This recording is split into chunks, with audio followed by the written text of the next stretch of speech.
আপনার শরীরে কি কোলেস্টেরল বেড়ে গেছে? অতিরিক্ত কোলেস্টেরল হার্ট অ্যাটাক ও স্ট্রোক সহ বড় বিপদের কারণ হতে পারে। তবে চিন্তার কিছু নেই। আজকের ভিডিওতে জানবেন কোলেস্টেরল কমানোর সহজ ও কার্যকর কিছু উপায়। ১. তেল চর্বিযুক্ত খাবার কম খান। ভাজা পোড়া, ফাস্টফুড ও অতিরিক্ত তেলযুক্ত খাবার শরীরে খারাপ কোলেস্টেরল বাড়ায়।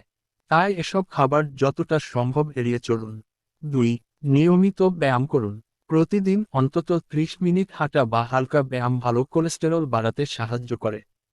৩. ফাইবার সমৃদ্ধ খাবার খান। ওটস, শাকসবজি, ফলমূল ও ডালজাতীয় খাবার কোলেস্টেরল কমাতে খুব কার্যকর। ৪. মাছ বেশি খান। বিশেষ করে ওমেগা-৩ সমৃদ্ধ মাছ হার্ট ভালো রাখে এবং ক্ষতিকর চর্বি কমাতে সাহায্য করে। ৫. ধূমপান ছেড়ে দিন। ধূমপান রক্তনালী ক্ষতিগ্রস্ত করে এবং হার্টের ঝুঁকি বাড়ায়।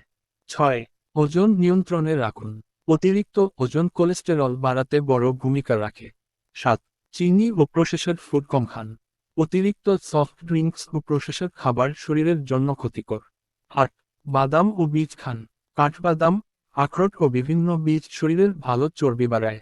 ৯. পর্যাপ্ত পানি পান করুন। পানি শরীরের বিষাক্ত উপাদান বের করতে সাহায্য করে।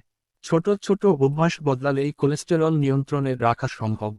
ভিডিওটি ভালো লাগলেই লাইক দিন, শেয়ার করুন এবং এমন স্বাস্থ্য টিপস পেতে চ্যানেলটি সাবস্ক্রাইবও করুন।